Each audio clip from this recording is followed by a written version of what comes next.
Welcome back to the Deep Dive. Today we're sorting through, well, a different kind of information pile. It's very practical, but also deeply meaningful stuff. We're doing a deep dive into how people express genuine gratitude for military service, especially around times like Veterans Day, looking at specific examples. And just so you know, our mission here isn't just to look at a list of gifts. Not at all. We're really analyzing the thinking behind these tributes, moving past just saying thank you to understanding the choices, the materials, the scale, who it's for, that make a gesture really sophisticated, really respectful of that dedication and sacrifice. Exactly. That's the key thing, isn't it? The sources we looked at, they frame the actual object, whether it's mass-produced or something really high-end, as well as a vehicle. It's a symbol, right? A physical thing carrying this bigger, heartfelt gesture of gratitude. And we're going to unpack how that vehicle, that choice, changes depending on the context. Are you trying to honor hundreds of people publicly, or maybe one person, more privately? That decision really shapes the emotional impact. Okay, let's unpack that then. Starting with this idea of appreciation at scale. Like if you're running a big community event, maybe a retirement ceremony with lots of honorees, or just a public gathering. You can't personalize every single thing, obviously, but you still need it to have impact. And our sources, they detail these kinds of mass offerings, sometimes called bulk gratitude sets. Imagine needing like 300 items ready to go. The sources stress the packaging here sets with maybe keychains, thank you cards, those little self-adhesive bags, all ready for quick distribution. Yeah, efficiency is key. But the design is all about clear, patriotic messaging, too. And this is where the analysis gets interesting, I think. The design of these small items, it says a lot about their purpose. Take the keychains mentioned. They're often acrylic, clear, durable. And the imagery is classic stuff, flags, soldier silhouettes, eagles, red, white, and blue. Right. Standard patriotic symbols. But what's fascinating is the material choice the sources highlight. Durable acrylic, fade resistant. That choice sends a kind of psychological message, doesn't it? It suggests this acknowledgement, even though the token is small, is meant to last. It won't just fade away. So it shifts the focus. It moves the appreciation from being maybe a one-on-one thing to more of a community statement. The utility seems pretty clear good for those military retirements, Memorial Day events. It kind of broadcasts a message like the community remembered. Precisely. It's less personal connection, more consistent public commitment. And that same idea applies when we look at large-scale public displays. So moving from the small token you carry with you to the big visual statement. Yeah. Like banners for public spaces. Exactly. We're talking maybe 8 feet wide banners, big bold letters saying, "Thank you, veterans," designed to be seen, on a fence, a yard, the front of a building. Okay, big and visible. But the key feature the sources really zoom in on isn't just the size, it's the material, usually 100% polyester fabric. Polyester. Why that specifically? Because it's engineered to resist wrinkling and fading. And crucially, it's reusable. You can clean it and use it again. Okay, so durability and reusability, that seems important. Why does it matter so much that a banner is like washable and weatherproof? Well, if you connect that to the bigger picture, it changes what the statement means. Think about it. A paper sign you use once. It's temporary. Kind of a fleeting thought. Right, disposable. But a sturdy, reusable banner, that signals more of an institutional commitment or a community one. It says, we're committed to honoring service consistently, year after year, across different holidays too, Veterans Day, Memorial Day, 4th of July. It becomes this visible, long-term promise of public gratitude. I hadn't thought of it that way. The durability of the banner mirrors the permanence of the commitment to remember. That's quite profound, actually. It is. It elevates the gesture. Okay, so let's make a shift now. We've talked about bulk items, public displays. Let's move towards more individualized, maybe more lasting forms of honor. Moving from the street corner, perhaps, into the home or into that formal retirement ceremony setting. This is where it gets really interesting, I think.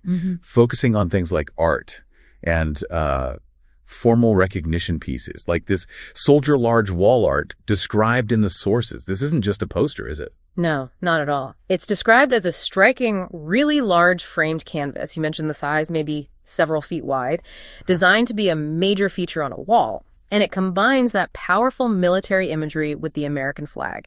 It's meant to be a daily visual statement, not just temporary decoration. And the quality is a big part of that statement. Absolutely. The dimensions make you pay attention, sure, but the quality ensures it lasts.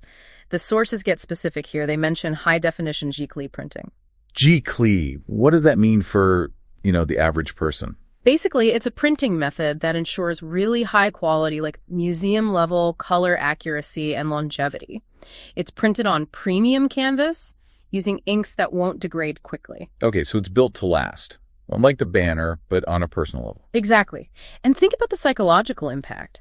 Using these premium materials, making sure it's permanent, making it easy to display it, arrives pre-stretched, ready to hand. No assembly required. It suggests the sacrifice it represents is worthy of being displayed with the same care as, say, family portraits or fine art. It elevates the tribute into something lasting, personal history, a powerful daily reminder within their own space. I like that framing, elevating service to museum status within the home. That's powerful. Now let's contrast that from this huge personal piece of art to something small, but very elegant, very formal. These bulk sets of Veteran Day lapel pins. Right. A totally different context. These aren't just casual thank you gifts, are they? The sources position them as tools for formal recognition. Precisely. And the materials reflect that formality. They specify 24K gold plating. Wow. Actual gold plating. And a soft epoxy resin coating. It gives them this very dignified, professional look, suitable for wearing on formal attire like a suit or uniform. But why focus on these tiny technical details? Gold plating, epoxy. Does it really matter? It matters because the whole point here is about status and protocol, not just saying thanks. The sources make a point of describing the presentation. How so? Each pin is noted as being hand-polished, and it comes protected in a transparent storage box. It's treated like a piece of jewelry, like a medal, basically, not just tossed in a little plastic bag. Okay, so the packaging signals its importance. Definitely. And then there's the technical detail of the backing. They specifically mention a secure gold butterfly clutch, sometimes called a military clutch style. A military clutch. Yeah, and it often includes a locking mechanism. That detail might seem tiny, but it's critical in this context.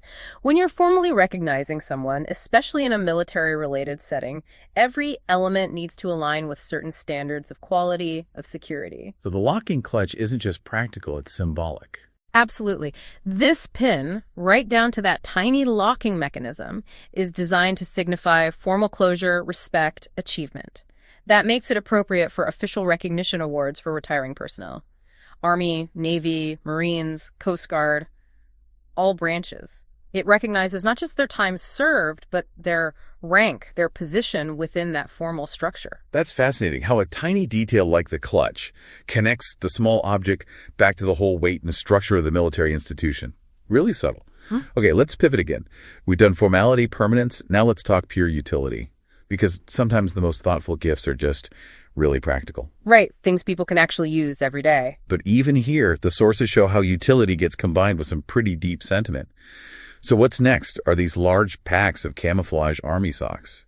Seems very straightforward. Totally straightforward on the surface. It's a value pack, maybe 24 pairs, standard mid-calf crew socks. They're described as comfortable, durable, a cotton poly blend, breathable, good for everyday wear, work, hiking, whatever. Purely practical. But there's more to it, isn't there? There is. The practicality is just the foundation.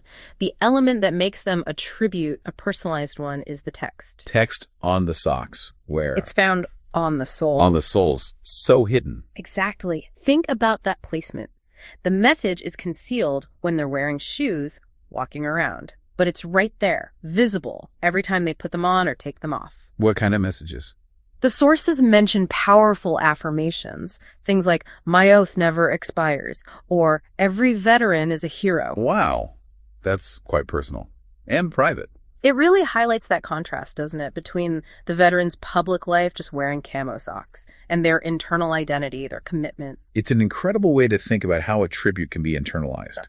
The world sees socks, but the wearer gets this private, maybe reinforcing reminder of their dedication. Yeah, a message that literally supports them, right there on the soles of their feet throughout the day. It really grounds the appreciation in just normal daily life. Practicality plus this profound, intimate message just for them. It reinforces that their service isn't just something they did or a uniform they wore. It's part of who they are. Hidden sometimes, but always present. So, looking across all these examples, bulk keychains, reusable banners, high-end art, formal pins, practical socks, it's quite a range. It really is. And it shows that thoughtful recognition doesn't just look one way. It doesn't have one price tag. You can show genuine respect through that broad, visible community commitment with a banner, or through high-end permanence with art. or formal protocol with those gold pins, or even through that intimate practical support with the socks. So if we try to synthesize this, connect it all back, what's the core takeaway from analyzing these different approaches? I think the core message is that the effectiveness really depends on the context and the recipient. The tangible gift itself, whether it's a simple keychain or a fancy gold pin, it has to serve as a well-chosen symbol. A durable symbol ensuring that the veterans' service, their sacrifices, are genuinely respected and, importantly, remembered. So what does all this mean for you, listening? Well, the sources show us that honoring veterans thoughtfully is really about choosing the right method. Is it about scale for community-wide acknowledgement? Is it permanence for that daily reflection? Is it protocol for formal status recognition? Or maybe intimacy for that practical internalized support?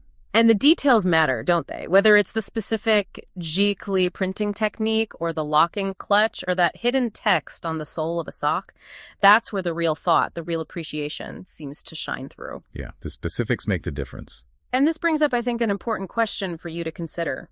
Building on what the sources imply about the connection between these tributes and the courage and freedom they represent. We've looked closely at these tangible, physical symbols of gratitude. But what about the intangible? What intangible act of appreciation could you pair with one of these gifts? Maybe sharing a specific memory you have of their service, or acknowledging a skill you learned from a veteran, or even just a consistent commitment to civic participation in your own life. How do you deepen that connection between the object and the sacrifice it represents? Right. How do we move from just the physical token to a living, ongoing act of thanks? That feels like the next step. That's a powerful thought to leave with. Linking the item to sustained action, sustained appreciation. Definitely something to mull over. Consider the power of these details, these different approaches, the next time you want to honor a veteran. Thanks for taking this deep dive with us. We'll see you next time.